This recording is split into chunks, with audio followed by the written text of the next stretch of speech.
De ces vidéos ici, c'est parce que l'élevage de poulets, c'est quelque chose de très stressant, vous savez.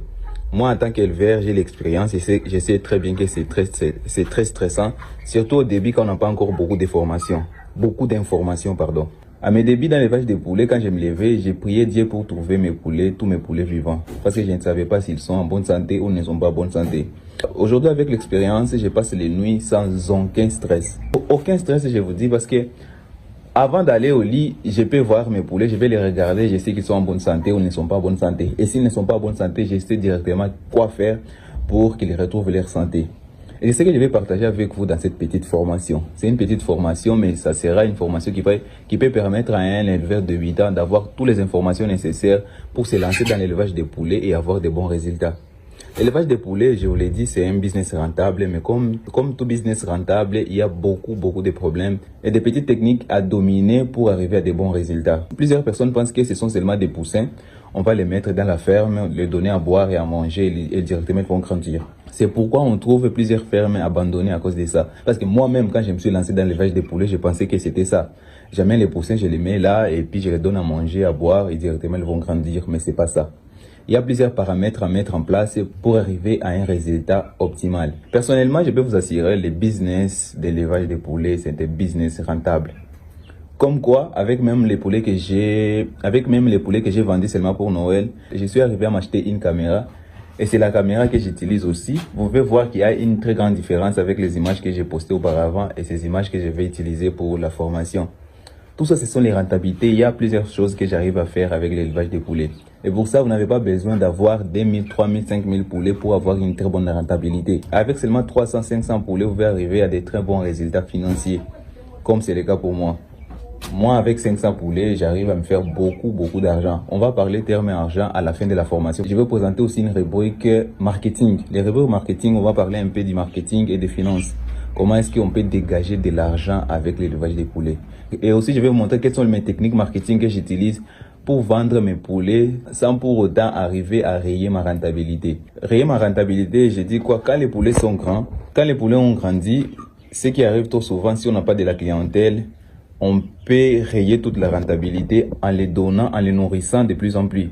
Si vos poulets devraient sortir ou si vos poulets devraient être vendus au 35e jour, les 36, 37, 38 et les autres jours, ce sont les bénéfices qu'on doit utiliser pour continuer à nourrir les poulets. Et c'est ça ce que j'appelle rayer la rentabilité. Vous devrez encore acheter les sacs supplémentaires. Et il y a aussi les cas de maladies. Ils peuvent tomber malades, vous donner des antibiotiques et vous serez obligé d'attendre encore 5, 7 jours pour les remettre dans la circulation, pour les remettre sur les marchés. Parce que vous savez, je vous ai déjà expliqué dans une vidéo que les antibiotiques, quand vous donnez vos poulets les antibiotiques, vous n'avez pas les droits de les vendre directement. Il faut attendre au moins 5 jours pour les remettre sur les marchés, pour qu'ils soient bien consommables. Parce que les antibiotiques qu'on donne aux poulets ont aussi les effets sur la santé humaine. C'est pourquoi on doit toujours attendre. Et quand on est obligé d'attendre encore plus, ce sont les bénéfices qui sont en train de se volatiliser petit à petit.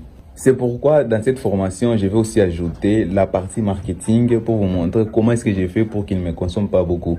Regarde, j'avais un cheptel, un très grand cheptel que j'ai arrivé à vendre très rapidement et puis il est resté seulement ça. Ils ne sont pas beaucoup, ils ne sont pas même 20 ici. Je suis sûr qu'ils ne sont pas même 20. Et comme 20 poulets, ils ne me consomment pas, ils me consomment presque rien. C'est le même budget que j'avais utilisé pour tous les cheptels qu'ils ont continué à prendre. Et je peux vous assurer encore, j'ai un sac supplémentaire qui est resté pour les alimenter. C'est un sac qui a été calculé dans le budget de tous les cheptels. Parce que les premiers poulets qui ont été abattus, je vous ai montré la vidéo de l'abattage, ont laissé beaucoup d'aliments pour les autres poulets qui sont restés pour les prochains abattages. Parce que je procède à l'abattage en plusieurs étapes. Ce sont les choses que je vais vous expliquer dans la partie marketing. Ouais, il y a un petit poulet ici qui m'intéresse trop. Oh! Il n'a pas beaucoup pris de poids et c'est tout à fait normal. Je pense qu'il a beaucoup de poids, sauf qu'il n'a pas de plumes.